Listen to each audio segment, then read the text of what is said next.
الشيطان اللعين الرجيم بسم الله الرحمن الرحيم الحمد لله الذي لا يبلغ مدحته القائلون ولا يحصي نعماءه العادون ولا يؤدي حقه المجتهدون الذي لا يدركه بعد الهمم ولا يناله غوص الفتن الذي ليس لصفته حد محدود ولا نعت موجود ولا وقت معدود ولا أجل ممدود فطر الخلائق بقدرته ونشر الرياح برحمته ووتد بالصخور ميدان أرضه والصلاة والسلام على سيد الأنبياء وأشرف المرسلين سيدنا وشفيعنا وطبيب نفوسنا وحبيب قلوبنا مولانا ومقتدانا أبي القاسم محمد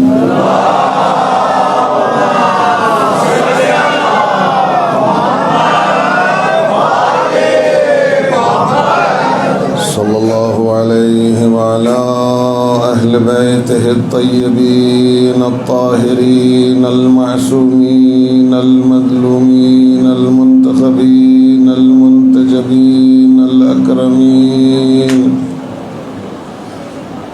الذين أذهب الله عنهم الرجس وطهرهم تطهيرا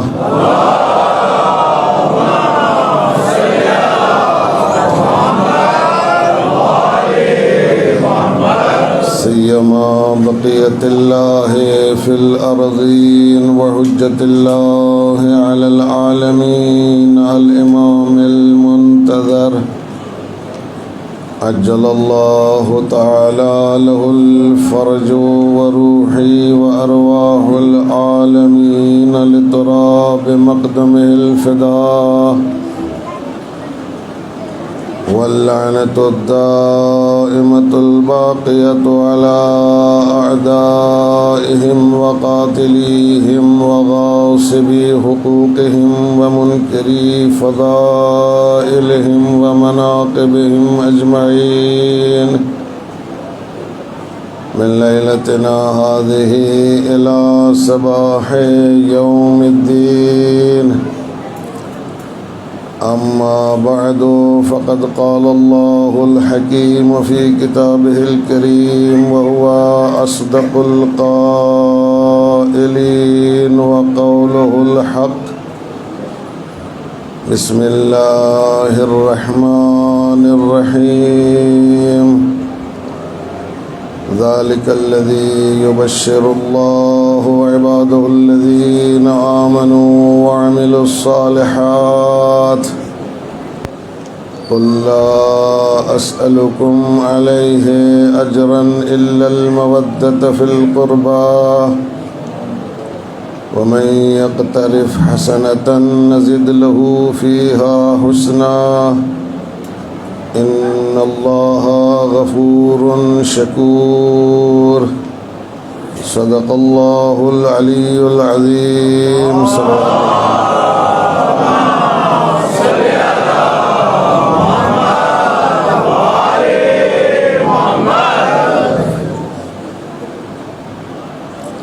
ارشاد رب العزت ہو رہا ہے سورہ مبارکہ شورى میں آیت نمبر 23 ذلك الذي يبشر الله عباده الذين آمنوا وعملوا الصالحات، یہ جنت کے باغات جن کا ذکر ہوا ہے، اس سے پہلی والی آیت میں جنت کا تذکرہ ہوا ہے۔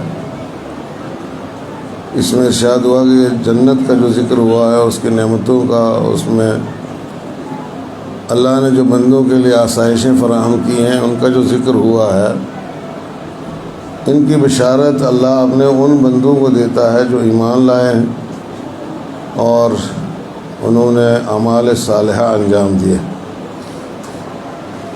قُل لا اسألکم علیہ اجرا الا المودۃ فی القربى، اے ہمارے حبیب آپ ان سے کہہ دیجئے کہ مجھے تبلیغ رسالت کے بدلے میں یہ سب کچھ جو میں نے پہنچایا ہے، اس کو پہنچانے کے بدلے میں تم سے کسی اجرت کی تمنا نہیں ہے، اور میں کسی اجرت کا سوال نہیں کرتا، کسی اجرت کا مطالبہ نہیں کرتا۔ الا المودۃ فی القربى، مگر قربا سے مودت اور محبت کا مطالبہ کرتا ہوں۔ ومن یقترف حسنۃ نزد لہ فیہا حسنا، تم میں سے جو بھی نیکی کرے گا ہم اس کی نیکیوں میں اضافہ کریں گے۔ ان اللہ غفور شکور، بے شک اللہ بہت زیادہ بخشنے والا ہے اور بہت زیادہ قدردان ہے۔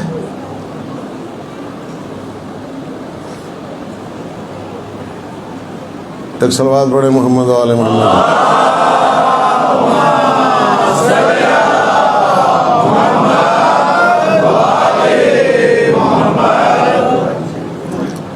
مجھے کبھی کبھی لوگ پوچھتے ہیں کہ بھائی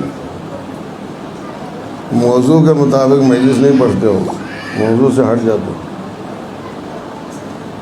تو میں ہمیشہ یہ کہتا ہوں کہ میرا موضوع ممبر پہ بیٹھ کے تیار ہوتا ہے۔ جب میں اپنے گریبان میں جھانکتا ہوں تو اپنے سامنے موجود لوگوں کو دیکھتا ہوں تو وہاں سے موضوع بننا شروع ہو جاتا ہے۔ تو ظاہر سی بات ہے کہ پھر جب یہاں موضوعات مختلف ہیں، متشدد ہیں، متنوع ہیں، ماشاءاللہ یہاں موضوعات متنوع ہیں، تو گفتگو بھی جو ہے وہ متنوع قسم کی ہوگی، اور ایک موضوع کے اوپر تو رہ ہی نہیں سکتے ہیں۔ صلوات پڑھے محمد و آل محمد۔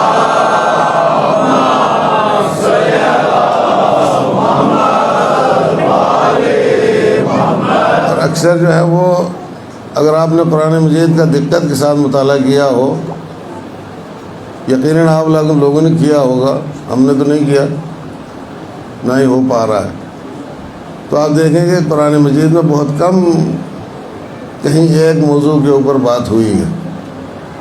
کسی ایک سورے کو لے لیں، بے شمار موضوعات کے اوپر گفتگو ہوئی اس ایک سورے میں، آئے سمجھ میں؟ ایک آیت زمین کے بارے میں ہے تو ایک آسمان کے بارے میں۔ افلا ینظرون الی الابل کیف خلقت، کہ تم نے نہیں دیکھا اونٹ کو کہ اس کو کیسے پیدا کیا گیا؟ وإلی السماء کیف رفعت، آسمان کو نہیں دیکھا کہ اس کو کیسے بلند کیا گیا ہے؟ وإلی الارض کیف سطحت، زمین کو نہیں دیکھا کہ اس کو کیسے بچھایا گیا ہے؟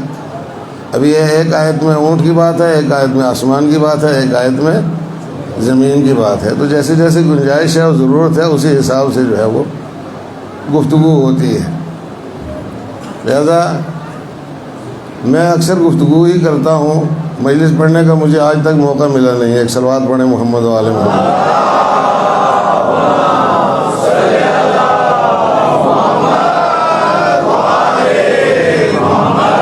اس کی وجہ یہ ہے کہ باہر والے مجھے بلاتے ہی نہیں ہیں، باہر کی دنیا میں لوگ مجھے بلاتے نہیں، دعوت نہیں دیتے ہیں، اور جب گھر میں آدمی مجلس پڑھے تو پھر ظاہر سی بات ہے گھر والوں جیسی بات ہونا چاہیے، پھر باہر والوں جیسی بات تو نہیں ہونا چاہیے نا، آئے سمجھ میں؟ تو گھر کے بارے میں تو آدمی کو سب کچھ معلوم ہوتا ہے نا کہ گھر میں کیا ہو رہا ہے، تو پھر جب سب کچھ معلوم ہے تو بات بھی اسی طرح کی ہوگی، اسی کے مطابق ہوگی۔ باہر میں جاؤں تو میں ہوائی مجلس پڑھ کے چلا ہوں، کوئی مسئلہ نہیں ہے، جنت تقسیم کر کے، دوزخ سے نجات دلا کر کے، حور و غلمان جو ہے وہ بانٹ کر کے، جنت کی ساری نعمتیں دے کر کے، اور اپنی جیب گرم کر کے واپس آ سکتا ہوں، کوئی پریشانی والی بات نہیں ہے۔ لیکن یہاں مجھے معلوم ہے کہ یہ ہوائی باتیں کسی کام کی نہیں ہے عزیزان گرامی۔ آیا سمجھ میں؟ جنت کہیں بڑھتی نہیں ہے، کہیں تقسیم نہیں ہوتی ہے، کہیں بنی ہوئی نہیں ہے، کہیں تیار شدہ نہیں ہے۔ آیا سمجھ میں؟ دوزخ بھی کہیں بھڑکائی ہوئی نہیں ہے۔ جنت بھی بنتی ہے تو ہمارے اندر ہی بنتی ہے، اور دوزخ بھی بنتی ہے تو ہمارے اندر ہی بنتی ہے۔ ایک صلوات پڑھیں محمد و آل محمد۔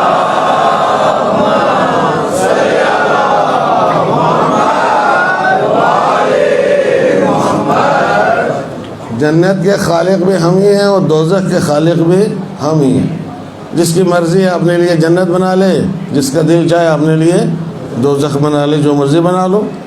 اللہ نے تمہیں دنیا میں یہ اتنا بڑا کارخانہ کھول کر کے دیا ہے، اس کارخانے میں بیٹھ کے چاہے اپنے لیے جنت بنا لو، چاہے اپنے لیے دوزخ بنا لو، اختیار ہے تمہیں، پورے کا پورا اختیار۔ جیسا جیسا تم میٹیریل فراہم کرو گے ویسے ویسے جو ہے وہ کام ہونا شروع ہو جائے گا۔ توجہ کیا آپ نے؟ اگر اللہ کی فرما برداری پر مبنی میٹیریل جائے گا تو جنت بننا شروع ہو جائے گی، اگر اللہ کی نافرمانی پر مبنی میٹیریل جائے گا تو دوزخ بننا شروع ہو جائے گی۔ جو بنانا ہے وہ بناؤ۔ اور یہ میں کبھی ممبر پہ بیٹھ کے جو ہے وہ مذاق نہیں کیا کرتا۔ ایک صلوات پڑھیں محمد و آل محمد۔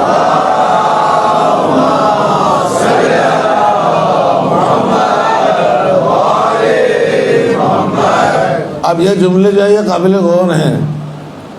ہماری عمریں گزر گئی ماشاءاللہ، سمجھ میں آیا نہیں؟ عمریں گزر گئی ہیں تو اب کیا بنایا ہے معلوم ہوگا نا۔ دوزخ بنایا ہے یا جنت بنایا ہے معلوم ہوگا۔ توجہ کیا آپ نے؟ اور معلوم ہے، ہر ایک کو معلوم ہے، کوئی آدمی ایسا نہیں ہے جس کو معلوم نہ ہو۔ ہر بشر کو، ہر انسان کو معلوم ہے۔ اللہ نے عقل دی ہے، ضمیر دیا ہے، فراست دی ہے۔ توجہ کیا آپ نے؟ اندر حجت دی ہے، حجت باطنی۔ حجت ظاہری بھی موجود ہے لیکن حجت باطنی جو ہے وہ انسان کے اندر ہے، اور وہ اس کو بتاتی رہتی ہے کہ تم کیا بنا رہے ہو، جنت بنا رہے ہو یا دوزخ بنا رہے ہو اپنے لیے۔ اور عزیزان گرامی، بڑی بدقسمتی کی بات یہ ہے کہ ہمارا معاشرہ جو ہے وہ جنت اور جہنم پروف ہو چکا ہے۔ ایک صلوات پڑھے محمد و آل محمد۔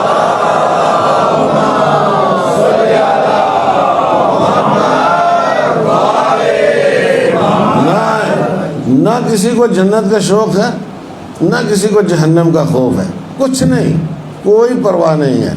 کرنا وہی ہے جو ہمیں پسند ہے دنیا میں، کرنا ہمیں وہی ہے جو ہمیں پسند ہے۔ جو دین چاہتا ہے وہ کریں گے یا نہیں کریں گے اس کی کوئی گارنٹی نہیں ہے، اس کی کوئی ضمانت نہیں، ہم نے نہیں کیا ہے۔ توجہ کی آپ نے؟ اس لیے کہ اس کی ایک وجہ ہے، میں نے کہا نا سامنے کی باتیں ہونی چاہیے، ادھر ادھر کی بات کیوں ہو، سامنے کی بات ہونی چاہیے۔ ظاہر ہے کہ اگر ہمارے معاشرے میں دین آیا ہوتا، اگر ہمارے معاشرے میں حسین آئے ہوتے، اگر ہمارے معاشرے میں حسینیت آئی ہوتی تو جو ہم پڑھتے ہیں، جو ہم بیان کرتے ہیں، جو ہم سنتے ہیں، جو ہم سناتے ہیں، سمجھ میں آ رہا ہے آپ حضرات کی؟ سال ہا سال ہو گئے ہمیں پڑھتے ہوئے، سال ہا سال ہو گئے ہمیں سناتے ہوئے، کم سے کم جو ہم یہاں بیٹھے ہیں، باقی لوگوں کی بات چھوڑو۔ توجہ کی آپ نے؟ اس پڑھنے اور سننے کے اس پیریڈ میں اور یہ عمریں جو ہماری گزری ہیں، اس میں ہمارے اندر واقعی معنوں میں کتنی تبدیلی آئی ہے، دین کے حوالے سے، امام حسین علیہ السلام کے حوالے سے، عزاداری کے حوالے سے، عشق اہل بیت علیہ السلام کے حوالے سے، محبت اہل بیت علیہ السلام کے حوالے سے ہمارے اندر کتنی تبدیلی آئی ہے۔ پہلے ہمیں اس چیز کا محاسبہ کرنا چاہیے، اس چیز کا بیٹھ کر کے حساب کرنا چاہیے۔ قطعاً کسی کے ممبر پر بیٹھ کر کے نکتے پڑھنے سے جو ہے وہ جنت تعمیر نہیں ہوتی ہے، قطعاً زیر ممبر بیٹھ کر کے واہ واہ کرنے سے جنت تعمیر نہیں ہوتی ہے۔ توجہ کی آپ نے؟ یہ ایک پروگرام ہے چھوٹا سا، اور یہ اگر انسان اس کی قدر سمجھے تو اس سے ایمان کی تازگی کا سامان فراہم کر سکتا ہے۔ تو بشرط کہ ایمان تازہ ہونا، ہمارا ایمان تازہ ہوتا ہے، اس میں کوئی دو رائے نہیں ہے، لیکن اس دروازے کی حد تک، جب تک اس دروازے کے اندر بیٹھے ہیں، یہاں ذکر سن کے، یہاں فضیلت سن کے، یہاں منقبت سن کے، توجہ کی آپ حضرات نے، واہ واہ ہوتی ہے، ایمان تازہ ہو جاتا ہے۔ جیسے یہاں سے باہر نکلتے ہیں وہ ایمان ادھر ہی رہ جاتا ہے، اور ہم باہر اسی طریقے سے جاتے ہیں جیسے پہلے آئے تھے۔ ایک صلوات پڑھے محمد و آل محمد۔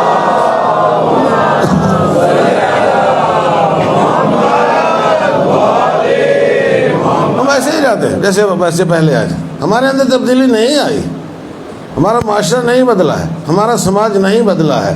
اور میں کہتا رہتا ہوں، ہمیشہ اس بات کو کہتا رہتا ہوں، عزیزان گرامی، یہ عزاداری سید الشہداء علیہ الصلاۃ والسلام یہ کوئی مذاق نہیں ہے۔ توجہ کیا آپ نے، یہ مذاق نہیں ہے، یہ شیعت کا اور دین کا ایک عالمی منشور ہے، عالمی منشور ہے۔ توجہ کیا آپ نے، اور اس سے آپ حضرات سمجھیں کہ یہ جس طریقے سے ہم عزاداری منا رہے ہیں، جیسے اس وقت دنیا میں عزاداری ہو رہی ہے، جیسے شو پیس ہو رہے ہیں، جیسے ڈرامے بازیاں ہو رہی ہیں، ناٹک بازیاں ہو رہی ہیں، جیسے کمرشلائز اس کو کر دیا گیا ہے، جیسے انڈسٹری اس کو بنا دیا گیا ہے، اور جیسے لاکھوں میں جو ہے وہ سودے ہوتے ہیں، کروڑوں میں سودے ہوتے ہیں، آئے سمجھ میں؟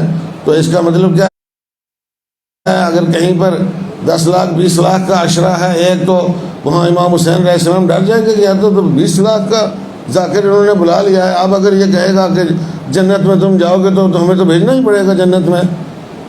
20 لاکھ کا ذاکر بلایا، 25 لاکھ کا، 24 لاکھ کا، 50 لاکھ کا، اور اگر یہ کہے گا کہ تمہیں جنت میں جانا ہے تو امام حسین علیہ السلام ڈر جائیں گے کہ بھائی اب تو جنت میں بھیجنا ہی پڑے گا، کیونکہ فلاں ذاکر نے ممبر سے کہہ دیا کہ تم جنت میں جاؤ گے۔ توجہ کیا آپ نے عزیزان کرام، مذاق ہے کیا کوئی؟ امام حسین علیہ السلام نے سرمایہ لگایا دین کے لیے، سرمایہ لگایا، اور اس سرمایہ کی کوئی قیمت لگ ہی نہیں سکتی۔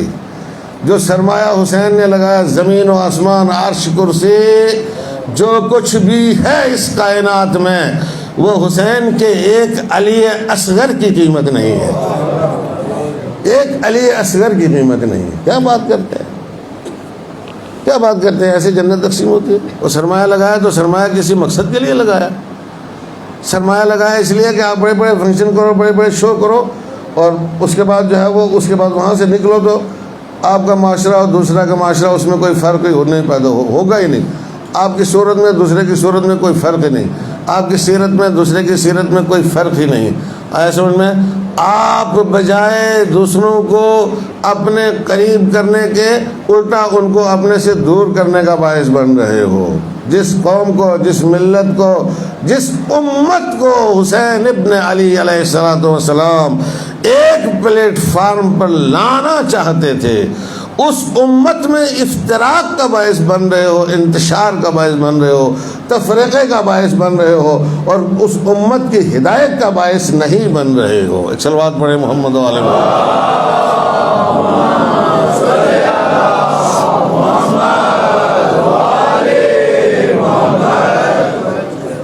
دنیا میں کیا ہو رہا ہے، کیا ہو کیا رہا ہے دنیا میں؟ آپ کم سے کم غور کیا کرو، ہر سال عزاداری مناتے ہو، غور کیا کرو۔ پہلے اپنے آپ کو آدمی تیار کرے عزاداری منانے کے لیے۔ امام حسین کے حضور میں کھڑا ہونا ہے، ایک آدمی حسین کے حضور میں آ کے کھڑا ہو کر کے نذرانہ عقیدت پیش کرتا ہے۔ ہم سوچتے ہیں کہ تو کوئی مسئلہ نہیں ہے جی، ہم آ گئے، کھڑے ہو گئے، نذرانہ عقیدت پیش کر دیا حسین علیہ السلام کے حضور میں، اور ظاہر سی بات ہے امام حسین دیکھتے ہیں، جناب فاطمہ زہرا دیکھتی ہیں، اب وہ تو دیکھ لیا آگے نذرانہ عقیدت اس نے پیش کیا ہے، لیکن وہ آگے پیچھے بھی تو دیکھتے ہیں نا کہ یہ نذرانہ عقیدت پیش کرنے والا یہ کیا واقعی دل سے نذرانہ عقیدت پیش کر رہا ہے، یا صرف دکھا رہا ہے لوگوں کو کہ میں بھی حسین کا ماننے والا ہوں؟ صرف دکھا رہا ہے۔ توجہ کی آپ نے، جو حسین کا ماننے والا ہے، جو حسین کی بارگاہ میں اپنے وجود کو پیش کر سکتا ہے، توجہ کی آپ نے، تو پھر اس شان سے اپنے وجود کو حسین کی بارگاہ میں پیش کرے کہ پھر سر منہ بھی اس کو نقش حسین سے انحراف نہیں کرنا چاہیے، آئین حسین سے انحراف نہیں کرنا چاہیے، دین حسین سے انحراف نہیں کرنا چاہیے، مذہب حسین سے انحراف نہیں کرنا چاہیے۔ توجہ کی آپ نے، جس کو حسین نے بچایا ہے اس سے انحراف نہیں کرنا چاہیے۔ اس کو گلے لگانا چاہیے، اس کو اختیار کرنا چاہیے۔ حسین نے قربانی دی تھی دین کی خاطر۔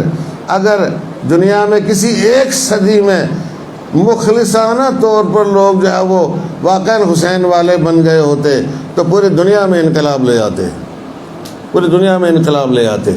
دیکھیے عزیزان گرامی، جہاں تک ہم پہنچے ہیں یہ منزل نہیں ہے، جہاں تک ہم پہنچے ہیں آج تک، جہاں تک ہم پہنچے ہیں یہ منزل نہیں ہے۔ ابھی ہم اس منزل سے کوسوں دور ہیں کہ جس منزل تک ہمیں پہنچنا ہے، لیکن ظاہر سی بات ہے کہ اس کے لیے ضروری ہے۔ ابھی تک ہم نے جو کچھ کیا ہے، جو کچھ کیا ہے، اس وقت تک نسلوں نے جو کچھ کیا ہے، اور یہ بھی میں سمجھتا ہوں بہت بڑا کارنامہ ہے جو کر پائے ہیں، بہت بڑا کارنامہ ہے۔ حساب اللہ کے ہاتھ میں ہے، وہ کیسا حساب کرے گا، کیا کرے گا، کیا نہیں کرے گا۔ توجہ کی آپ حضرات نے، ہم صرف نام حسین کو دنیا کے سامنے پیش کرنے میں کامیاب ہوئے ہیں، نام حسین کو زندہ رکھنے میں کامیاب ہوئے ہیں اس عزاداری کے ذریعے سے اس وقت تک دنیا میں۔ لیکن یہ تو پہلی کلاس ہے عزیزان گرامی، یہ تو ابتدائے کار ہے، یہ تو آغاز ہے سفر کا۔ توجہ کی آپ نے، یہ منزل نہیں ہے۔ نام حسین دنیا تک نہیں پہنچانا ہے، حسین کا کام دنیا تک پہنچانا ہے، حسین کا دین دنیا تک پہنچانا ہے، حسین کی شریعت دنیا تک پہنچانی ہے، حسین کا آئین دنیا تک پہنچانا ہے۔ وہ کربلا میں جس انسانیت کی خاطر حسین نے قربانی دی تھی، اس انسانیت کو دنیا تک پہنچانا ہے۔ وہ شرف جس کی خاطر حسین نے قربانی دی تھی، اس شرف کو دنیا تک پہنچانا ہے۔ وہ محبت اور مودت جس کی خاطر حسین نے قربانی دی تھی، اس محبت اور مودت کو دنیا تک پہنچانا ہے۔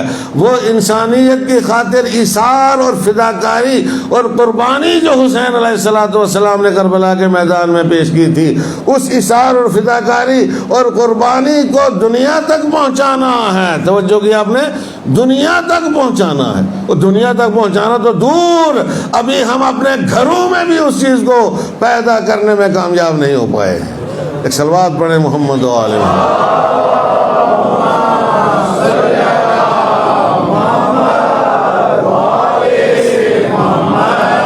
ہمارے اندر وہ اثار آ گیا ہے، ہمارے اندر وہ جذبہ قربانی آ گیا ہے، ہمارے اندر وہ جذبہ فداکاری آ گیا ہے، ہمارے اندر ایک دوسرے کے تئیں محبت اور مودت اور اخوت اور برادری کا جذبہ آ گیا ہے، ہمارے اندر ایک دوسرے کے تئیں ہمدردی کا جذبہ آ گیا ہے، ہمارے اندر ایک دوسرے کے تئیں انسانیت کا جذبہ آ گیا ہے۔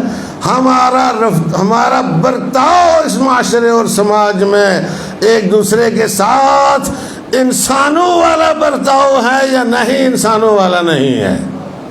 توجہ کی آپ نے، اس پر غور کرنے کی ضرورت ہے۔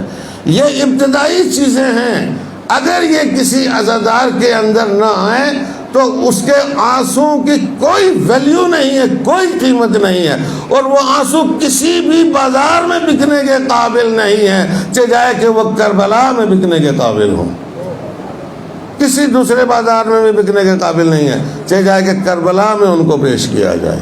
توجہ کی آپ نے، انسانیت ضروری ہے۔ پہلے انسانیت پیدا آئے گی اندر، اس کے بعد پھر اسلام آئے گا، دین آئے گا، پھر کہیں جا کر کے آخر میں حسینیت آئے گی۔ حسین ان سارے مراحل کو عبور کرنے کے بعد جو ہے وہ شہید کربلا بنے ہیں، شہید اعظم بنے ہیں، فخر بشریت اور فخر انسانیت قرار پائے ہیں حسین۔ توجہ کی آپ نے، ان سارے مراحل سے گزرنے کے بعد حسین اس مقام کے اوپر پہنچے ہیں کہ جہاں ساری کائنات جو ہے وہ حسین کے مرکز کے اوپر اب گھومتی ہے، اس کا محور حسین ہے۔ ایک صلوات پڑھیں محمد و آل محمد۔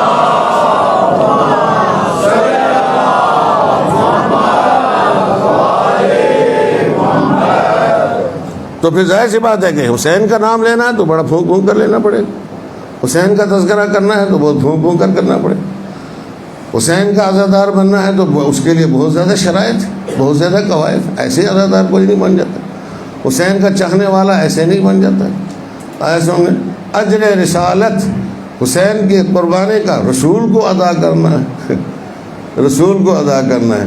تو جہاں انبیاء صف میں کھڑے ہوں اجر رسالت دینے کے لیے، وہ ہماری تمہاری کیا حیثیت ہے؟ جہاں انبیاء، ملائکہ، جن، توجہ کی آپ نے، پوری کائنات صف میں کھڑی ہے، اجر رسالت ادا کرنے کے لیے. وہ ہم اور آپ بھی کھڑے ہیں اجر رسالت ادا کرنے کے لیے، لیکن عزیزان گرامی یہ مال بھی تو ہونا چاہیے جو اجرت کے طور پر پیش کیا جائے.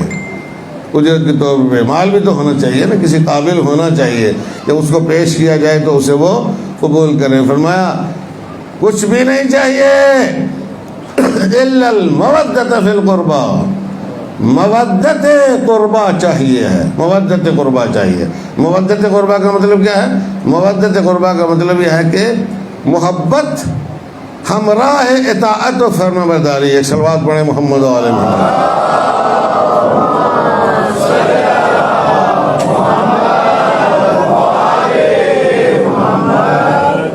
محبت اطاعت اور فرما برداری کے ساتھ، یہ ہے اجر رسالت. اطاعت و فرما برداری میرے خیال میں ساری چیزیں آ جاتی ہیں. جوانوں کو سمجھانے میں کوئی پریشانی تو ہونا نہیں چاہیے.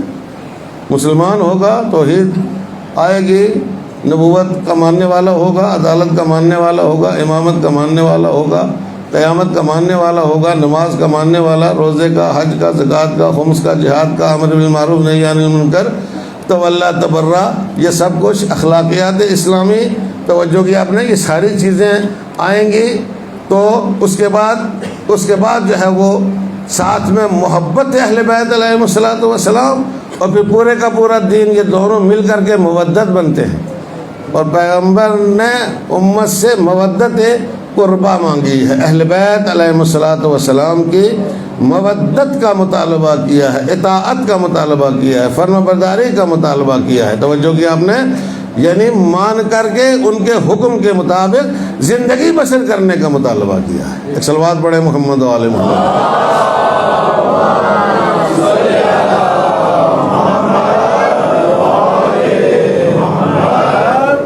یہی مصیبت ہے کہ ہمارے ائمہ نے بہت کچھ چھوڑے بابا، یا تو سنا ہی نہ کرو. سمجھا امام حسین نے کہا ہے کربلا کے سفر میں راستے میں کچھ لوگوں سے امام حسین نے کہا یا تو میرے ساتھ چلے آؤ. سمجھ میں آ رہا نہیں؟ یا تو میرے ساتھ چلے آؤ، اگر میرے ساتھ نہیں آ سکتے تو اتنے دور چلے جاؤ کہ میری آواز تم تک نہ پہنچنے پائے. اس لیے کہ اگر میری آواز تم تک پہنچ گئی اور تم نے میرا ساتھ نہیں دیا تو پھر تمہیں جہنم سے کوئی نہیں بچا سکتا ہے. توجہ فرما رہے ہیں آپ حضرات؟ یہ بات کیا وہیں کے لیے تھی بس اس کے لیے نا؟ وہ امام باڑے میں نہ آیا کرو سننے کے لیے، مجلس میں مت آیا کرو سننے کے لیے.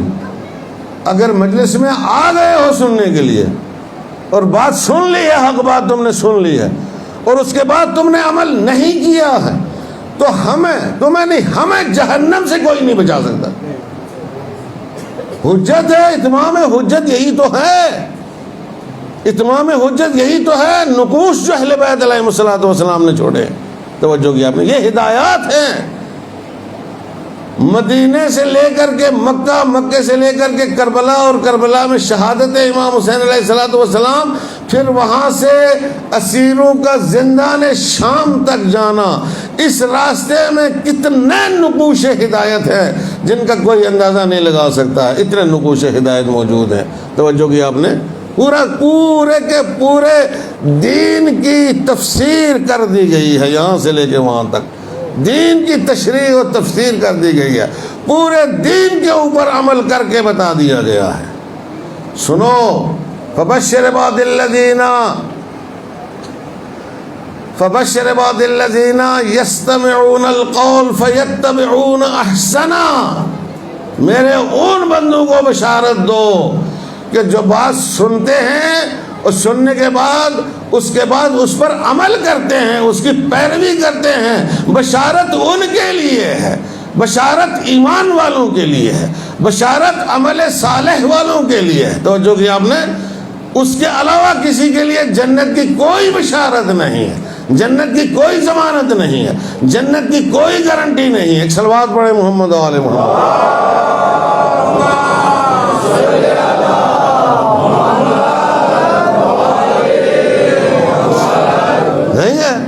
نہیں ہے عزیزان گرامی. اور جس کی اصلاح مجلس عزا میں نہ ہوئی، توجہ کی آپ نے، مجلس عزا میں اگر کوئی سیدھے راستے پہ نہیں آیا تو پھر وہ کہیں بھی نہیں آ سکتا ہے، پھر کہیں بھی وہ سیدھے راستے پہ نہیں آ سکتا ہے۔ اگر حسین کے ہاتھوں کسی کی ہدایت نہ ہوئی تو کسی اور جگہ پر اس کی ہدایت ہو ہی نہیں سکتی ہے، کہیں نہیں ہو سکتی ہے۔ مجلس میں آئے ہیں تو ہدایت لے کے جانا چاہیے، اصلاح ہو جانا چاہیے، تطہیر ہو جانا چاہیے۔ توجہ کیا آپ نے؟ تطہیر ہو جانا چاہیے۔ آنسو اگر دل کے راستے سے ہو کر کے آنکھوں سے بہتا ہے تو یہ پاک کرتا چلا جاتا ہے، لیکن اگر ادھر سے آئے ہی نہ تو کیسے پاک ہوگا آدمی؟ یہاں آتا ہے پاک ہونے کے لیے، توجہ کیا آپ نے، اور پھر اس کے بعد اگر پاک ہوا ہے، حسین سے وابستہ ہوا ہے، در حسین سے وابستہ ہوا ہے، جڑ گیا ہے حسین کے ساتھ، توجہ کیا آپ نے، تو اس کی تطہیر ہو جانا چاہیے، یہ پاک ہو جانا چاہیے۔ اس کے بعد ہر قسم کی بدعملی جو ہے وہ اس سے دور ہو جانا چاہیے، کسی قسم کی خرابی اس کے کردار میں نظر نہیں آنا چاہیے، کسی قسم کا کھوٹ اس کے کردار میں نظر نہیں آنا چاہیے، کسی قسم کی کمی جو ہے وہ اس کے عمل میں نظر نہیں آنا چاہیے۔ کمی قابل قبول نہیں ہے۔ یؤمنون ببعض الکتاب ویکفرون ببعض نہیں چلے گا کہ کتاب میں سے کچھ پر ایمان لاتے ہیں اور کچھ کا انکار کر دیتے ہیں، کچھ پر ایمان نہیں لاتے ہیں، بعض چیزوں پر ایمان لاتے ہیں، بعض چیزوں پر ایمان نہیں لاتے ہیں۔ جو ہمیں پسند ہے ان پر ایمان لے آئے ہیں، جو نہیں پسند ہے ان پر ایمان نہیں لائے ہیں۔ ہمارے معاشرے کی یہی حالت ہے، توجہ کیا حضرات نے، ہمارے سماج کی یہی حالت ہے۔ آپ دیکھ لیں، 5 اصول دین اور 10 فروع دین، سمجھ میں آ رہا ہے حضرات جی؟ کتنے؟ 5 اصول دین، 10 فروع دین۔ اگر ان سب کے اوپر کوئی عمل کرتا ہے تو کہا جا سکتا ہے کہ اگر اخلاص کے ساتھ عمل کر رہا ہے تو حسین کے راستے پر ہے، تو پوری کتاب پر ایمان لایا۔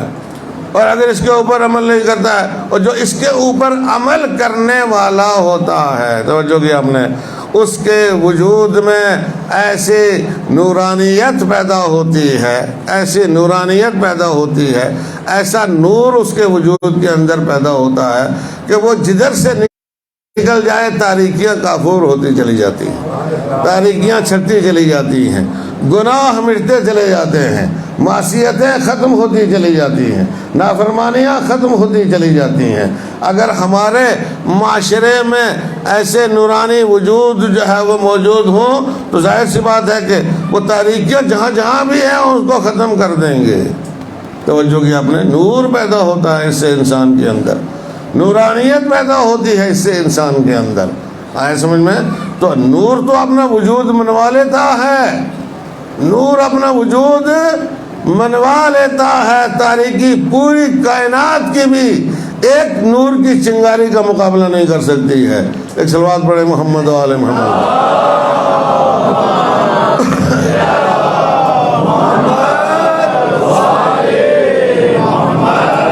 ایک اور صلوات پڑھیں بآواز بلند۔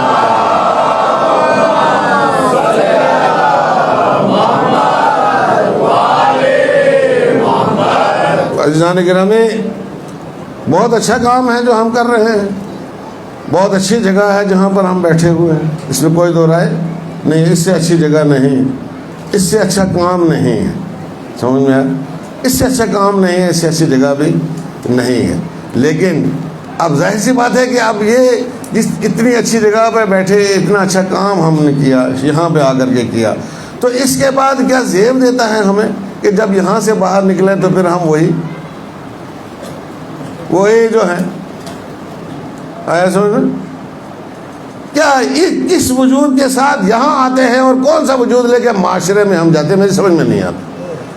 یہ دوگلا پن کیسا ہے، یہ دوگلا پن کیسا ہے بھائی؟ کیسے ہم یہ کر لیتے ہیں، کیسے دنیا یہ کر لیتی ہے؟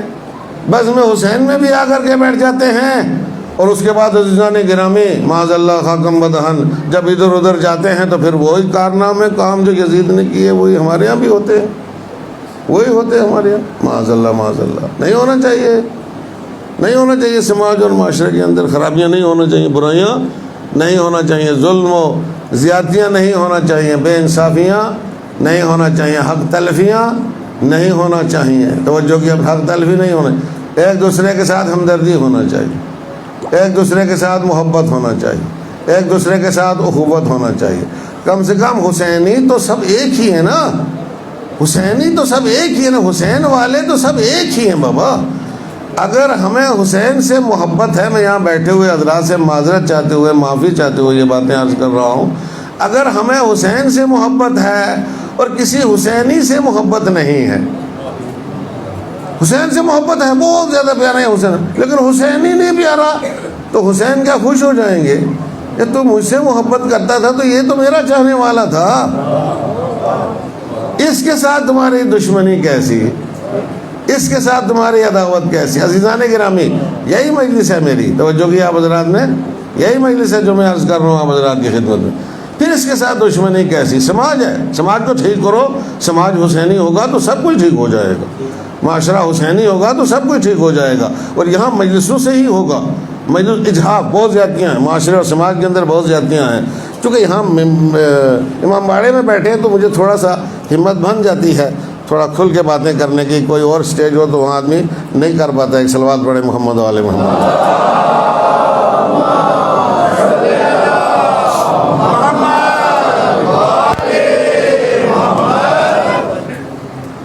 کیا ہمارے معاشرے میں جو ہے وہ آپ حضرات اس کو مانتے ہیں یا نہیں مانتے ہیں؟ زیادتیاں ہیں یا نہیں ہیں؟ میں نے جس چیز کو نوٹ کیا ہے، جس چیز کو نوٹ کیا، سب سے زیادہ زیادتی کا شکار ہمارے معاشرے کی خواتین ہیں۔ خواتین سب سے زیادہ زیادتی کا شکار ہیں، توجہ کیا آپ نے، یعنی ان کو حقوق نہیں دیے جاتے ہیں مگر اس سے زیادہ دے دیا جاتا ہے تو یہ زیادتی ہوئی نا، نہ اس کو زیادہ دو اور نہ ان کی حق تلفی کرو۔ توجہ کیا آپ نے، قرآن نے ان کو میراث میں حصہ دیا ہے، ہمارے یہاں میراث میں حصہ دیا جاتا ہے، دیا جاتا ہے، حسینی میراث میں اپنی بچیوں کو حصہ دیتے ہیں، میراث میں سے حصہ دو، جہیز مت دو، جہیز مت دو، میراث میں سے حصہ ان کو جو تمہارے پاس میراث ہے، تو جو تمہارے بچے ہیں بچیاں ماشاءاللہ خدا سلامت رکھے سب کو، بچیوں کو بھی دو، بچوں کو بھی دو، جو قرآن نے تفصیلات بتائی ہیں ان تفصیلات کے روشنی میں ان کو حق دے دو۔ پہلے جتنے حقوق ہیں وہ ادا کرو ایک دوسرے کے گردن پر، اس کے بعد کہیں آ کر کے بیٹھیں بزم حسین میں اور کہیں مولا اگر ہم بیٹھنے کے قابل ہیں تو ہمیں قبول فرمائیں، اگر ہم آپ کے حضور میں بیٹھنے کے قابل ہیں تو ہمیں قبول فرمائیں اپنے بارگاہ میں، اپنے حضور میں۔ لیکن جب ہم نے حقوق ہی دبا کے رکھے ہوئے ہیں، حقوق دبا کے رکھے ہوئے ہیں، یہ بہت بڑا ظلم ہے، بہت بڑی زیادتی ہے۔ یہ معاشرے میں اس خرابی کو جو ہے وہ دور ہونا چاہیے۔ اگر اس سال کے محرم سے لے کے اگلے سال کے محرم تک معاشرے سے اس خرابی کو دور کرنے کی کوشش نہ کی گئی، توجہ کیا حضرات نے، تو ظاہر سی بات ہے سمجھ لو کہ ہم نے کچھ بھی حاصل نہیں کیا امام حسین علیہ السلام کی عزاداری سے، اور ہم نے کچھ بھی نہیں کیا امام حسین علیہ السلام کے لیے، کچھ نہیں کیا امام حسین کے لیے۔ توجہ کیا آپ نے عزیزان گرامی، قطعاً امام حسین علیہ السلام کو ہمارے آنسوؤں کی ضرورت نہیں ہے، قطعاً ہمارے آنسو کے امام حسین علیہ السلام کو ضرورت نہیں ہے۔ صلوات پڑھے محمد و آل محمد۔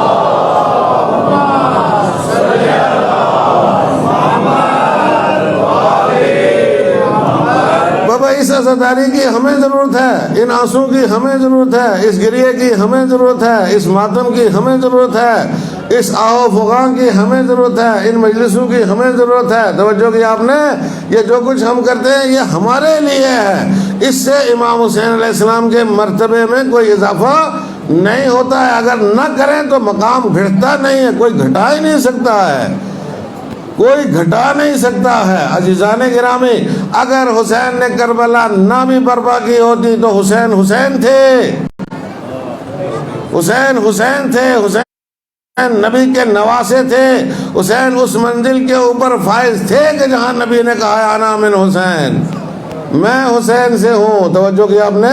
نہ بھی کربلا برپا کی ہوتی تو سمجھ میں آیا؟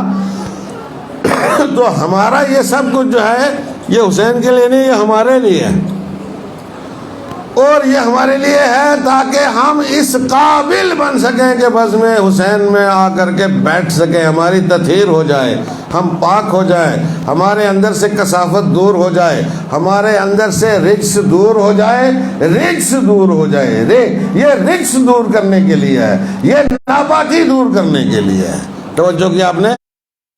یہ غلاظت اور گندگی جو ہمارے اندر بھری ہوئی ہے اس کو دور کرنے کے لیے، یہ تطہیر کے لیے، پاک کرنے کے لیے۔ جب ہم پاک ہوں گے تو پھر عزیزان گرامی امام حسین علیہ السلام اور اہل بیت علیہ السلام کے قریب ہونے کے قابل ہوں گے۔ توجہ کیا آپ نے؟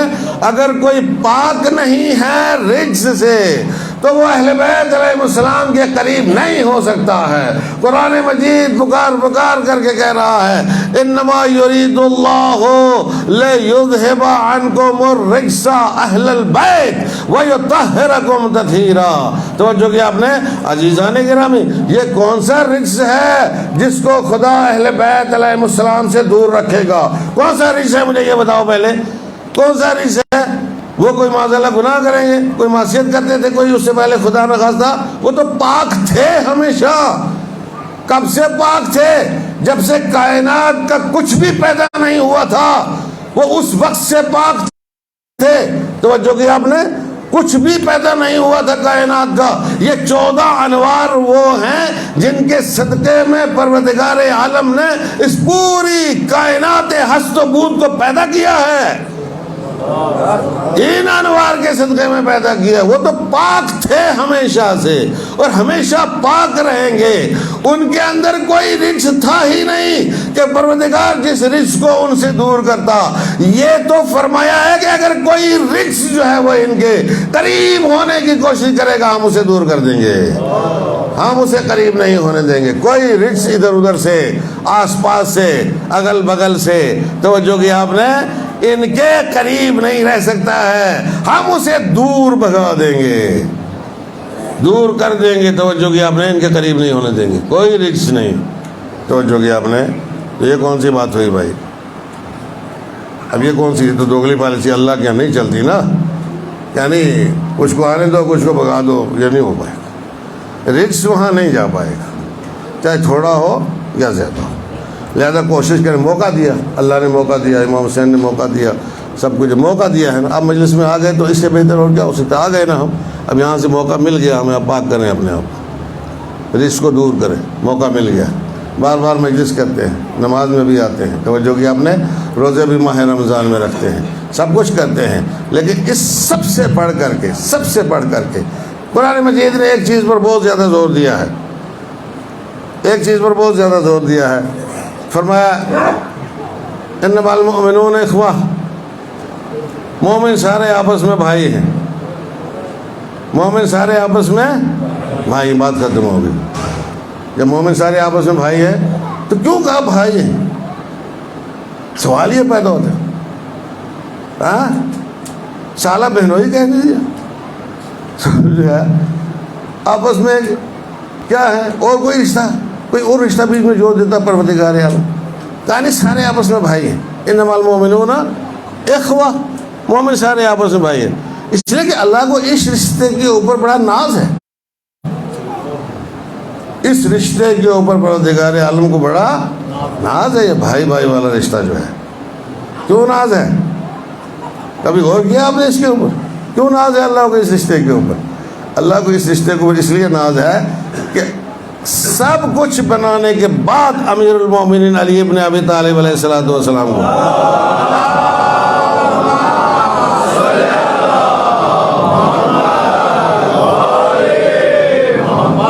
سب کچھ بنانے کے بعد آخر میں کیا بنایا؟ رسول کا بھائی بنایا، اور رسول نے کہا یا علی انت اخی فی الدنیا والآخرہ، باقی سارے رشتے ختم ہو جائیں گے، اے علی تم دنیا میں بھی اور آخرت میں بھی میرے بھائی ہو۔ یہ دو بھائی ہیں، اس رشتے کے اوپر پروردگار عالم کو ناز تھا، اس لیے کہا مومنوں کو چاہیے کہ ایک دوسرے کے بھائی بنے۔ یہ جو کہا گیا انما المؤمنون اخوہ، اس کا مطلب کیا ہے؟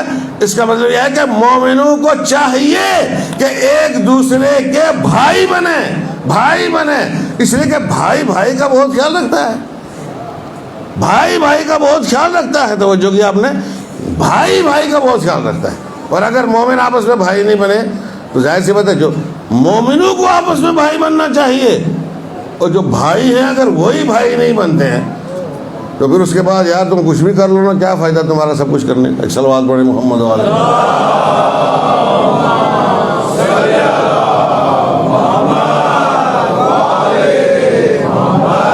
کیا ہے امام حسین کے نام پر؟ کیا سیکھا کیا ہے امام حسین سے؟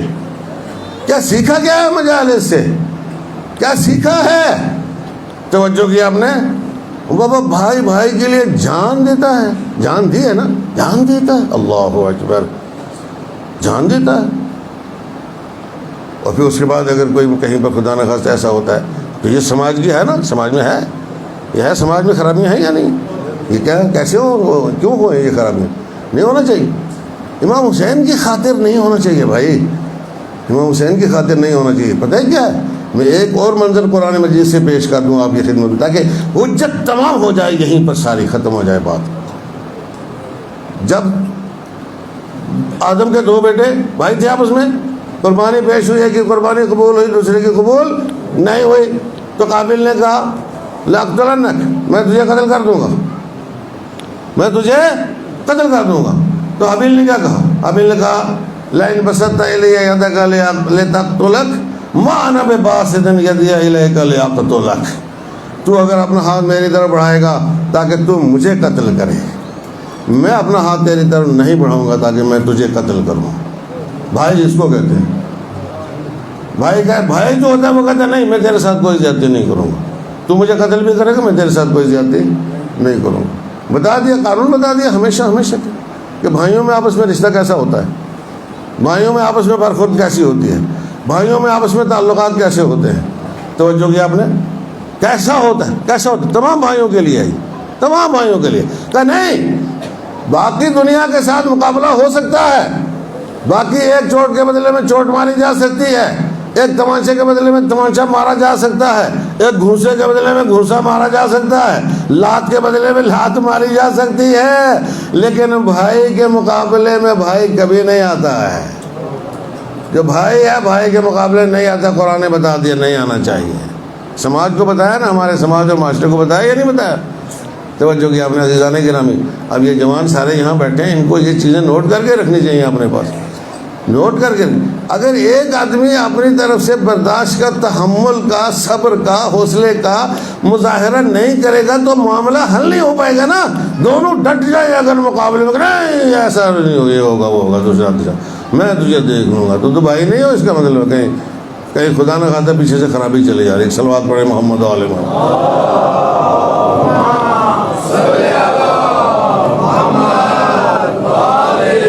مومنوں کو حسینی سب بھائی بھائی، انما المؤمنون اخوہ، حسینی سب آپس میں بھائی بھائی ہیں، بھائیوں جیسا برتاؤ ایک دوسرے کے ساتھ کرو۔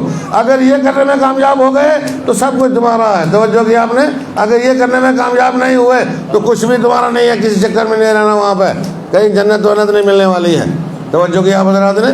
بالکل کسی کے بہکاوے میں نہیں آنا، اپنے آپ کو ٹھیک کرو، کردار اچھا کرو، اپنا سیرت اچھی کرو، اپنے آیا سمجھ میں، معاشرے اور سماج سے برائیوں کا خاتمہ کرو عزیزان گرامی۔ اور یہی چیز مجلسوں سے ہمیں سیکھنا چاہیے، مجلسوں سے۔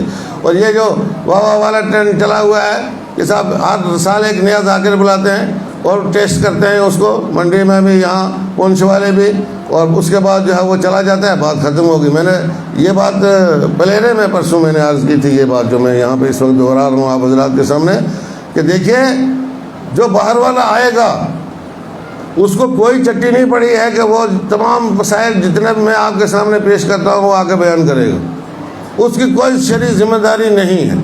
اس کی شرعی ذمہ داری اس نے کنٹیکٹ کیا آپ کے ساتھ، اور وہ ایک بہترین میٹر جو ہے وہ آپ کے سامنے پیش کر دے گا، بہترین میٹیریل آپ کے ساتھ۔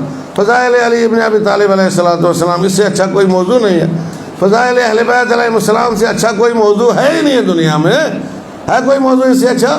تو بہترین فضائل اہل بیت علیہ الصلوۃ والسلام آپ کو سنا کے چلا جائے گا، توجہ کی آپ نے، اور اپنے پیسے لے کے چلا جائے گا۔ آپ یہاں کیا کرتے ہو کیا نہیں کرتے ہو، آپ کے سماج میں کیا ہے کیا نہیں ہے، کہاں خرابی ہے کہاں خرابی نہیں ہے، کون دیندار ہے کون بے دین ہے، کون رشوت لیتا ہے کون چوری کرتا ہے، کون ڈاکہ ڈالتا ہے، کون زنا کرتا ہے، کون بدکاری کرتا ہے، توجہ، کون حق تلفی کرتا ہے، کون لوٹ مار کرتا ہے، کون خیال نہیں رکھتا کسی کا، کسی کو کیا لینا دینا ہے، اس کو کیا لینا دینا ہے، مجھے یہ بتاؤ پہلے۔ لیکن ہمارا آپ سے ساتھ رشتہ ہے، رابطہ ہے، ہمارا واسطہ ہے آپ کے ساتھ۔ میں اسی علاقے کے رہنے والا ہوں، آپ کے درمیان سے گیا ہوں، آپ کے درمیان جہاں میں واپس آیا ہوں۔ میری ایک ایک چیز کے اوپر نظر رکھنے کی ذمہ داری ہے، ایک ایک چیز کے اوپر نظر رکھنے کی ہماری ذمہ داری ہے، اور ایک ایک چیز کے اوپر کرٹیسائز کرنے کی ہماری ذمہ داری ہے، اور ایک ایک چیز کی اصلاح کرنے کی ہماری ذمہ داری ہے۔ یہ ذمہ داری اللہ نے ہمیں دی ہے، یہ ذمہ داری اللہ نے ہمیں دی ہے۔ آپ لاکھ کوشش کرو چھیننے کی، آپ میں سے کوئی اس ذمہ داری کو مجھ سے نہیں چھین سکتا۔ اب کو نہیں، ہم اس کو نہیں بلاتے، باہر سے کسی کو بلا لیں گے، وہ آئے گا باہر سے، میں اس کو بھی ٹھیک کر سکتا ہوں۔ ایک صلوات پڑھے محمد علیہ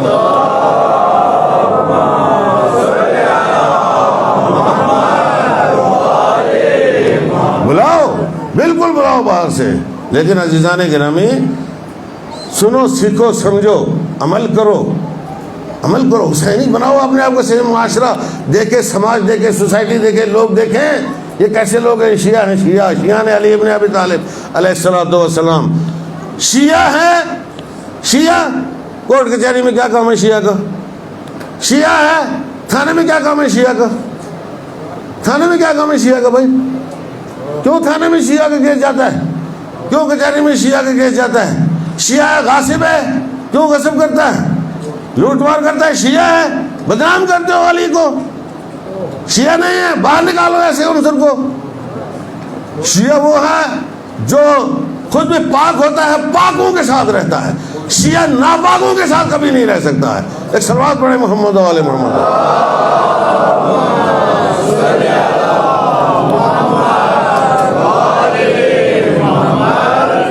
ناپاکوں کے ساتھ شیعہ نہیں رہ سکتا، شیعہ پاک ہے۔ اہل سنت کہتے ہیں، بابا اہل سنت یہاں کے یہ کہتے ہیں یار شیعہ مذہب تو بڑا پاک مذہب ہے، اور ہم تو اس کو اختیار کر نہیں سکتے۔ تمہارے اندر بڑی ضرورت ہے، تم اختیار کر لے تو بڑی آسانی کے ساتھ کہہ دیتے ہو ہم شیعہ ہیں، شیعہ پاک مذہب ہے۔ وہ کہتے ہیں میں نے کئی اہل سنت سے سنا ہے کہ یہ بڑا پاک مذہب ہے، ہر آدمی اسے اختیار نہیں کر سکتا ہے۔ اب جس نے اختیار کیا اس کو پاک ہونا چاہیے۔ توجہ کیا آپ نے؟ کیسے شیعہ ہیں عزیزان گرامی؟ اب ظاہر سی بات ہے میں ایک ایک بات کے اوپر تبصرہ کروں، جملوں میں چلوں، جملوں میں تبصرہ کرتا چلوں۔ ایک انجمن دوسری انجمن سے ٹکراتی ہے، ایسے میں یہ اس کو آرڈر دیتا ہے تو یہاں نہیں بیٹھ سکتا، وہ اس کو آرڈر دیتا ہے تو یہاں نہیں بیٹھ سکتا، یہ کہتا ہے جہاں یہ بیٹھے گا وہاں میں نہیں بیٹھوں گا، جس مجلس سے وہ ہوگا اس میں نہیں جاؤں گا۔ توجہ ہو رہا آپ کیا یا نہیں ہو رہا ہے؟ ہو رہا یا نہیں ہو رہا؟ سب دیکھو یہ سن کوٹ میں کیا ہو رہا ہے، سن کوٹ میں کچھ لوگوں کو بیچاروں کو امام باڑے سے اٹھ گیا ہوا ہے، کیا ہے تم امام باڑے میں نہیں آ سکتے؟ کیوں بابا، یہ بھی تو شیعہ ہیں یار، یہ بھی تو حسین ہو۔ بابا تم اپنے گھروں میں ایک دوسرے کے ساتھ بیٹھتے ہو، شادی بیاہ میں ایک دوسرے کے ساتھ بیٹھتے ہو، ایسے میں، لیکن اس کے بعد فتنہ کیا ہے؟ بس یہ ہے کہ یہ چونکہ جلوس جو ہے امام حسین علیہ الصلوۃ والسلام کا ہے، اس میں نہیں آ سکتے تم، اس کو اپنے ہاتھ میں نہیں لے سکتے۔ یہ جس انجمن کا ہے وہی چلائے گی، یار یہ انجمن کا جلوس ہے یا امام حسین کا جلوس ہے؟ بابا امام حسین کے جلوس میں تو سب کو کہو تم آ کر کے چلاؤ، ایسے میں سب آ کر کے جلوس میں شامل ہو جاؤ۔ توجہ کی آپ نے؟ نفرت ایک دوسرے کے ساتھ پھیلائی جا رہی، نفرتیں پھیلائی جا رہی ہیں، جلوس سے نفرت یہ اچھی بات نہیں ہے۔ توجہ کی آپ نے؟ نفرتیں نہیں پھیلائی جانی، پارٹی بازی جلوس سے ہو، پارٹی بازی مجلس سے ہو، پارٹی بازی عزاداری سے ہو، ان چیزوں کے اندر اگر پارٹی بازی ہے تو کون سی عزاداری منا رہے ہو، کس کی عزاداری منا رہے ہو، کس کی مجلس سے منا رہے ہو؟ توجہ کی آپ نے؟ میں نے کہا تھا پچھلی مجلس میں، میں نے روز عاشور، عصر عاشور کے وقت وہاں پہ کچھ علماء بیٹھے ہوئے تھے، یہ بات میں نے کہی تھی کہ اصل یہ سارے اسٹیجز جو ہیں، یہ اس طرح کے اسٹیجز جو ہمارے کچھ لوگوں نے سنبھالے ہوئے ہیں، یا تو وہ اس کو بالکل صفائی کے ساتھ، ستھرائی کے ساتھ، علماء کے مشورے کے ساتھ، دینداری کے ساتھ چلائیں، یا پھر اس کو چھوڑ دیں۔ یہ ان کا حق نہیں ہے، یہ علماء کا حق ہے، یہ علماء کے پاس ہونا چاہیے۔ اللہ نے یہ ذمہ داری علماء کو دی ہے، جہلاء کو یہ ذمہ داری نہیں دی ہے۔ ایک صلوات پڑھیں محمد و آل محمد۔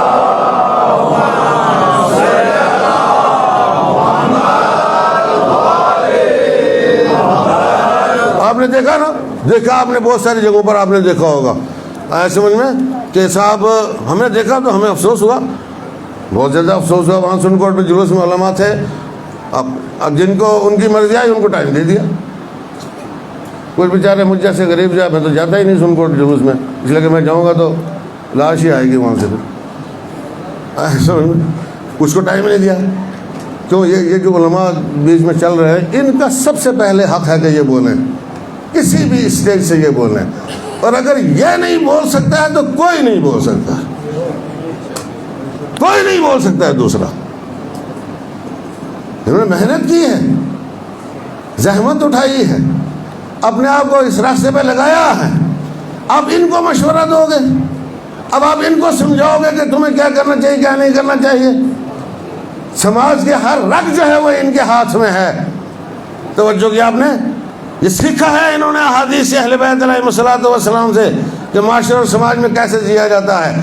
قدر کرو، قدر کرو، خدا کا شکر ادا کرو کہ تمہارے معاشرے میں علماء ہیں، موجود ہیں. خدا کا شکر ادا کرو، ان کی قدر کرو، ان کو لاؤ معاشرے کے اندر، ان کی آہو بھگت کرو، ان کی خدمت کرو. توجہ کیا آپ حضرات نے؟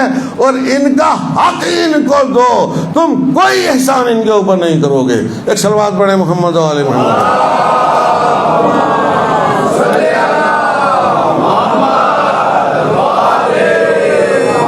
ان کا حق ان کو دو، ان کا حق ان کے حوالے کرو. یہ خمس و زکوٰۃ علماء کا حق ہے، علماء کا حق ہے خمس و زکوٰۃ. توجہ کیا حضرات نے؟ اور جب تمہارے منطقے میں، تمہارے خطے میں عالم موجود ہے تو یہ اس کا حق ہے، یہاں سے باہر نہیں جانا چاہیے. جب یہاں سے بچے گا تو عالم تشخیص دے گا کہ اب اس کو کہاں خرچ کرنا ہے. تم کون ہو جو یہ تشخیص دینے والے کہ میں اسے وہاں بھیج دوں گا وہاں بھیج دوں گا؟ تم بھیجو، کبھی بھی قبول نہیں ہوگا، قطعاً قبول نہیں ہوگا. توجہ کیا حضرات نے؟ پروردگار عالم نے ایک نظام رکھا ہے، ایک سسٹم رکھا ہے عزیزان گرامی. وَإِلَّا کیوں کہا کہ جاؤ علم حاصل کرو اور پلٹ کے آؤ اپنی بستی میں اور آ کر کے اپنے لوگوں میں تبلیغ کرو، انذار کرو، ڈراؤ. پھر کھائیں گے کہاں سے؟ یہ کہاں سے کھائیں گے بھائی؟ یہ اگر دکان پہ جا کر کے بیٹھ گیا تو کہا دیکھا ہے یہ دکان پہ جا کے بیٹھا ہوا ہے، کاروبار کھولے گا، کہاں ڈنڈی مارتا ہوگا، کم تولتا ہوگا، کم ناپتا ہوگا. سڑک پہ چلتے ہو کسی سے کوئی بات کی، کوئی مشورہ کیا، کچھ بھی کیا، ہزار طریقے سے تو آپ کی نظر ان کے اوپر رہتی ہے کہ ذرا سا ادھر ادھر نہ ہونے پائے. توجہ آپ حضرات نے؟ اور اس کے بعد جو ہے وہ اس کو بیچارے کو کچھ کھانے کے لیے نہیں ہے. تم اپنے لوگوں کو بڑے بڑے جو ہے ڈگریاں دلواؤ، بڑی بڑی پوسٹوں کے اوپر لے جا کر کے فائز کرو. یہ غلطی کی، چلا گیا دین حاصل کر کے آ گیا تمہارے سماج اور تمہارے معاشرے میں. جب نکاح کی ضرورت پڑتی ہے تو یہ آئے گا، دوسرے مراسم کی ضرورت پڑتی ہے تو یہ آئے گا، ختنے کے اوپر دعا پڑھنی ہے تو کسی مولوی کو بلا لو. توجہ کیا حضرات نے؟ اور اس کے علاوہ جنازہ، یہ وہ دوسرا تیسرا ہزاروں کام ہوتے ہیں جو ایک مولوی کرتا ہے. تو بابا یہ کہاں سے لائے گا، کہاں سے کھائے گا؟ تم نے کیوں اس کا مال دبایا ہوا اپنے گھر میں؟ ایک صلوات پڑھے محمد و آل محمد.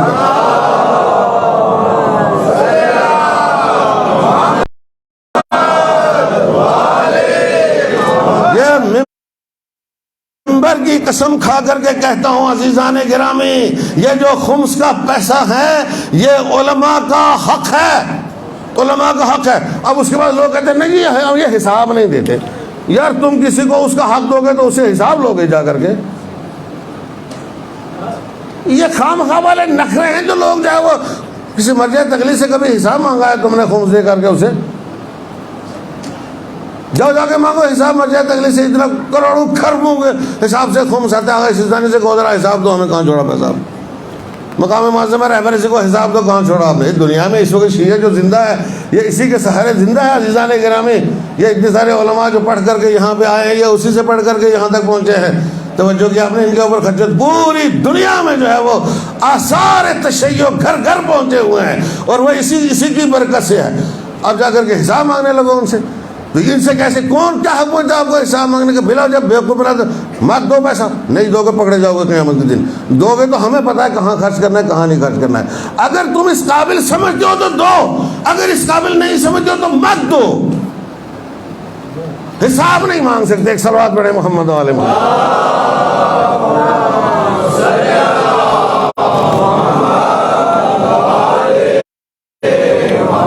علماء سے صاحب علماء کا حق ہے، خمس حق ہے علماء کا، مراجع تقلید کا حق ہے نا. مراجع تقلید کا کس کو اجازت دیں گے؟ اسی کو دیں گے جو آپ کے خطے میں آدمی، آپ کے خطے کا جو مولوی ہے اس کو اجازت دیں گے خمس وصولنے کی. اگر اس کے علاوہ کسی اور کو اجازت دیا جائے تو غلط ہے. میں اس سسٹم کو نہیں مانتا ہوں، وہ سسٹم غلط ہے، وہ صحیح نہیں ہے. علماء پہلے اس بات کا حق رکھتے ہیں کہ ان کے پاس اجازت ہے، وہ لیں گے. وہ کہاں کتنا اپنے اوپر خرچ کریں گے، کتنا علاقے کی ضروریات جو ہے وہ دیکھیں گے، ان کو پورا کریں گے، کتنا حوزے میں خرچ کریں گے، کتنا مکتب میں خرچ کریں گے، کتنا جو سادات کا حق ہے ان کے حوالے کریں گے. اور اگر بچے گا تو وہاں بھیجیں گے مرکز میں، نہیں بچے گا تو یہاں. میں نے ایک بار میں خود اجازت، بس چند منٹ اور آپ حضرات کے لوں گا، میں خود اجازت لینے کے لیے ایک مرجع تقلید کے دفتر میں گیا تو انہوں نے کہا بے نویسی دی ایک سورس، 1/3 لکھ دو کہ 1/3 جو ہے یہ رکھیں گے، 2/3 ہمارے پاس بھیج دیں گے. میں نے کہا نا یہ نہ لکھے آپ اسی طرح. میں نے کہا یہ مت لکھو. کہا کیا لکھے؟ میں نے کہا یہ لکھو کہ وصول کر کے سارے کا سارا ہمارے پاس بھیج دینا. سمجھ میں آیا نہیں؟ کہا صرف وصول کرنے کا حق ہے، سارا ہمارے پاس بھیج دینا. کہا یہ نہیں چاہیے. میں نے کہا یعنی یہ کہ میں سارا آپ کو بھیج دوں گا، آپ سارا خرچہ میرے پاس بھیج دیجیے، جو میرے یہاں خرچہ ہوگا وہ آپ دے دیجیے گا، میں وہاں سے وصول کے سارا آپ کو دے دوں گا، ہم نظام کے تحت چلیں گے، کوئی پریشانی والی بات نہیں آئے گی. انہوں نے کہا آگا پسے کا کتنا چاہیے آپ کو؟ میں نے کہا بھائی اتنے لاکھ لکھے ہیں آپ کے، ہم سال میں اتنا لاکھ خرچ کریں گے. توجہ کی آپ نے؟ تو انہوں نے لکھ دیا. کہا ٹھیک ہے، معلوم ہے. اور کہاں جائے گا، کس کے پاس جائے گا وہ اجازت؟ توجہ کی آپ حضرات نے عزیزان گرامی، یہ بھی ٹھیک نہیں اس طریقے سے. آپ پہلے دیکھو آپ کے علاقے میں کون مولوی ہے، وہ ذمہ دار ہے آپ کا. میں عرض کر چکا ہوں ان باتوں کو. اگر پروردگار عالم قیامت کے دن یہ کہے کہ تیرا عمل اسی وقت قبول کروں گا جب تیرے علاقے کا مولوی تیرے عمل کی گواہی دے گا تو میں قبول کروں گا. توجہ کی آپ نے؟ گواہی دے گا تو میں قبول کروں گا، ورنہ نہیں قبول کروں گا تیرا عمل. کیوں؟ ایسے ہی اللہ نے تشویق کیا، ایسے ہی علماء کی قدر و قیمت ہے، ایسے ہی علماء کے فضائل، ایسے ہی علماء ورثۃ الانبیاء ہیں، ایسے ہی علماء امتی افضل من انبیاء بنی اسرائیل، میری امت کے علماء بنی اسرائیل کے انبیاء سے افضل ہیں. ایسے ہی علماء کے یہ فضیلت بلا وجہ ہے. آپ کیا کوئی عالم نہیں بن سکتا ہے کیا؟ یا عالم نہیں بن سکتا ہے؟ بابا کیا ہے؟ قدر کرو عزیزان گرامی، قدر کرو. اور پھر ان کی بات سنو، ان کی بات سنو. توجہ کیا آپ نے؟ اب میں یہاں سے بس ایک وہ لگا کے تضمین، اور اس کے بعد آپ حضرات کی زحمت تمام کروں گا. تو جناب صاحب یہ تو فلاں کا فتویٰ، فلاں کا فتویٰ، فلاں کا فتویٰ. وہ تم فلاں فلاں کو جانتے ہو؟ فلاں فلاں نے ہمارے ڈسٹرکٹ پولیس کے حالات کو دیکھا ہے، فلاں فلاں نے یہاں کے لوگوں کو ریڈ کیا ہے، فلاں فلاں یہاں کے لوگوں کی پسند اور ناپسند سے واقف ہے، فلاں فلاں کو معلوم ہے کہ یہاں جب اس طرح کی غیر انسانی، غیر اخلاقی، غیر فطری حرکتیں ہوتی ہیں اور عزاداری امام حسین علیہ السلام کو بدنام کرنے کی کوشش کی جاتی ہے، زنجیر کا ماتم کر کے، کما کا ماتم کر کے، خون نکال کر کے اپنے آپ کو بہت بڑا تیس مار ثابت کرنے کی کوشش کی جاتی ہے. عزیزان گرامی، اس مرجع تقلید کو پتہ ہے کہ یہاں کے لوگوں کی مینٹیلٹی کیا ہے جس کا تم فتویٰ لا کر کے میرے سامنے رکھتے ہو یہاں پہ؟ معلوم نہیں ہے اس کو عزیزان گرامی، معلوم نہیں ہے اس کو نہیں معلوم ہے، اس لیے وہ اس طرح کا فتویٰ دیتا ہے. اگر معلوم ہوتا نا تو فتوے میں وہ کہتا جو مقام معظمہ رہبری نے کہا ہے، کہا ہے یہ نیچے یہ اٹھا کے کچھ لوگ جو ہے کما لگانے لگے، کچھ لوگ خون نکالنے لگے، کچھ ان عمل عزاداری ہے. کہاں سے یہ عزاداری ہے؟ یہ کہاں سے عزاداری ہے؟ خلاف فطرت ہے، اور جو فطرت کے خلاف جاتا ہے وہ عزادار نہیں ہو سکتا ہے. اور پھر کچھ امامے والے علماء جو ہے وہ بھی اس کی توجیحات پیش کرتے ہیں. نہیں صاحب اتنے سارے علماء کا فتویٰ، بابا ان علماء کا فتویٰ ایک اپنی تھیسس کی حیثیت رکھتا ہے، ایک اپنی تحقیق کی حیثیت رکھتا ہے. وہ ان کے کام آئے، انہوں نے پیش کر دیا. اب اس کو جو ہے وہ اب کسی بڑی جو ہے وہ علماء کی کمیٹی ہونا چاہیے نا، اس کے سامنے رکھا جائے اور علاقے کے حالات کا تجزیہ کیا جائے. مقام معظمہ رہبری نے جہاں سے 25 سال پہلے 30 سال پہلے فتویٰ دیا تھا اور ایک تقریر پوری اس موضوع کے اوپر کی تھی، اور اس کا سب سے پہلے اردو میں ٹرانسلیشن میں نے کیا تھا. 24-25 صفحے اردو میں جو ہے وہ ٹرانسلیشن کے بنے تھے. اس میں ایک ایک چیز کو واضح کر دیا تھا، کسی کے لیے گنجائش چھوڑی ہی نہیں. یہ عزاداری نہیں ہے، یہ عزاداری نہیں ہے کہ جائے کہ مثلا یہ قابل قبول ہو حسین کی بارگاہ میں، سیدہ کی بارگاہ میں، کہیں پر بھی یہ لوگ جو ہے اس طرح کے، خدا ان کو سلامت رکھے، ان کی عقلوں میں اضافہ کرے، ان کو توفیق ہدایت عطا کرے، ان کو اطاعت و فرما برداری کی توفیق عطا کرے۔ بابا تم اگر عشق اہل بیت میں بھی کرتے ہو تو غلط کرتے ہو، غلط کرتے ہو، یہ عشق اہل بیت نہیں ہے۔ کیوں؟ اپنے سماج کو دیکھو، معاشرے کو دیکھو، سوسائٹی کو دیکھو، لوگوں کو دیکھو۔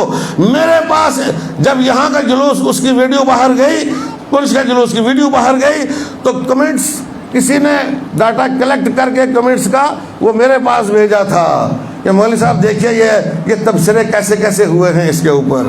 توجہ کی آپ نے، اہل سنت کے تبصرے، یقین مانیں آپ، سب نے اس کی مذمت کی، اہل سنت نے، اور سب نے عزاداری کی تعریف کی۔ کمال کی بات یہ ہے کہ ان کو بھی پتا کیا ہے کہ عزاداری کیا ہے اور یہ غیر عزاداری ہے، یہ کیا چیز ہے، اس کا عزاداری سے کوئی لینا دینا نہیں ہے۔ ان کو معلوم ہے، یہ کنسپٹ ان کے دماغ میں بھی پیدا ہو چکا ہے کہ یہ عزاداری نہیں ہے۔ توجہ کی آپ نے، اور وہ کہتے ہیں نہیں، یہ بدنام کرتے ہیں عزاداری کو، یہ بدنام کرتے ہیں عزاداری کو، یہ لوگ عزادار نہیں ہو سکتے ہیں۔ توجہ کی آپ نے۔ اب یہ ان لوگوں کے تبصرے، جاؤ ان کے منہ پہ ہاتھ رکھو، کیا کرو گے ان کو؟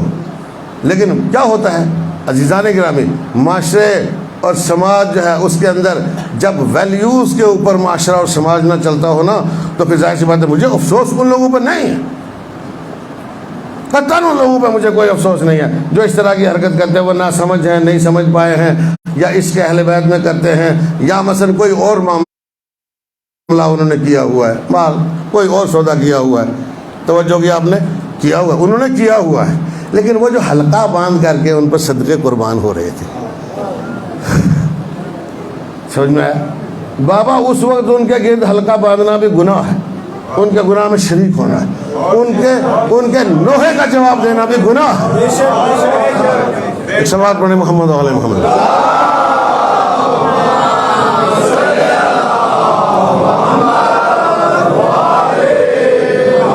ان کے نوحے کا جواب دینا بھی گناہ ہے۔ چلے جاؤ وہاں سے، اگر تم بات نہیں کر سکتے ہو ان کو، اگر تم روک نہیں سکتے ہو تو کھسک جاؤ، اپنے آپ کو بچاؤ وہاں سے، اپنے آپ کو آلودہ مت کرو۔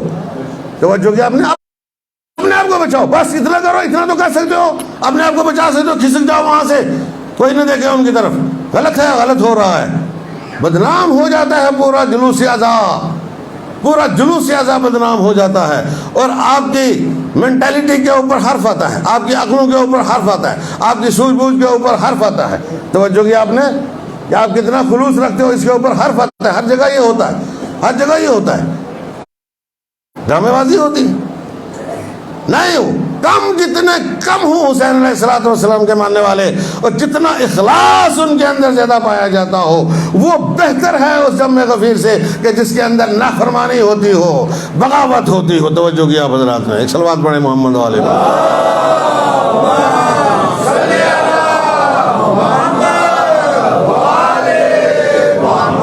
نہیں چاہیے زیادہ مجمع حسین کو، امام زمانہ کو 313 چاہیے، 313۔ توجہ کی آپ نے، 313 مخلصین امام کے ساتھوں کے تو ظہور ہو جائے گا۔ ہم تو آپ 313 بھی نہیں پیدا کر پائے ابھی تک، یہ تو افسوس کی بات ہے نا عزیزان کرام۔ لہٰذا میں آپ حضرات سے معافی چاہتے ہوئے بات گفتگو جو ہے ذرا لمبی ہو گئی، توجہ کی آپ حضرات نے، لیکن ضروری تھا مجھے یہ سب کچھ آپ حضرات کی خدمت میں عرض کرنا، اور میں نے عرض کیا۔ بہرحال امید ہے کہ آپ معاف کریں گے انشاءاللہ، کسی کو کوئی بات بری لگی ہوگی تو معاف کریں گے، اس لیے کہ بھائی ظاہر سی بات ہے، میں نے جو ایک بات کہی تھی وہ یہ ہے کہ ہم اور آپ ایک ہیں، مجھے آپس میں وہ معاملات ڈسکس کرنا ہے کہ جو ہمارے لیے بہت زیادہ مصیبت بنے ہوئے ہیں۔ توجہ کہ آپ نے، اس لیے کہ آپ ہمارے ساتھ ماشاءاللہ تعاون کرتے ہو، آپ مدرسہ چلا رہے ہو، آئے سمجھ میں، آپ کے گھروں میں ہماری لکڑیاں لگی ہوئی ہیں، آپ لوگوں نے سمیں لگائی ہوئی ہیں، مدرسے کو پیسہ دے رہے ہو، تو میرا حق پہنچتا ہے کہ میں کیا کروں آپ کو، میں بیٹھ کر کے ممبر سے کہوں نہیں آپ سارے جنت میں چلے جاؤ گے، ہاں میرے پاس کون سی جنت رکھی ہے بابا، میں آپ کو جنت دے دوں گا، آپ خلوص کے ساتھ دیتے ہو انشاءاللہ اس کا اجر ملے گا آپ کو اللہ کی بارگاہ سے، یقیناً اس کا اجر ملے گا آپ کو، لیکن میرا فرض بنتا ہے کہ میں حق بات کہوں،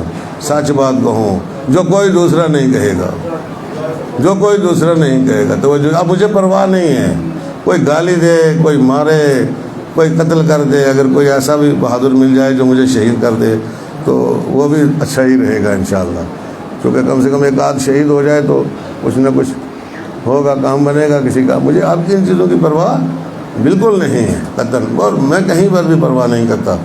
عالمی سطح کے اوپر فیس بک ادھر ادھر دوسری تیسری جگہوں سے بہت گالیاں مجھے ملتی ہیں، آیا سمجھ میں، لیکن مجھے پرواہ نہیں ہے۔ بات یہی ہے عزیزان گرامی جوانوں، تم سے توقع ہے، توجہ کی آپ نے، تم سے توقع ہے۔ امام حسین علیہ السلام کو توقع ہے، جوانوں سے توقع ہے۔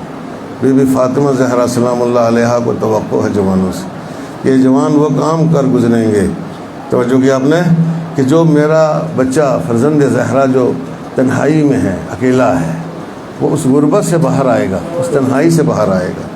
ہمارے زمانے کا امام تنہا اکیلا ہے، کیوں اکیلا ہے؟ ساتھی نہ ہونے کی وجہ سے اکیلا ہے۔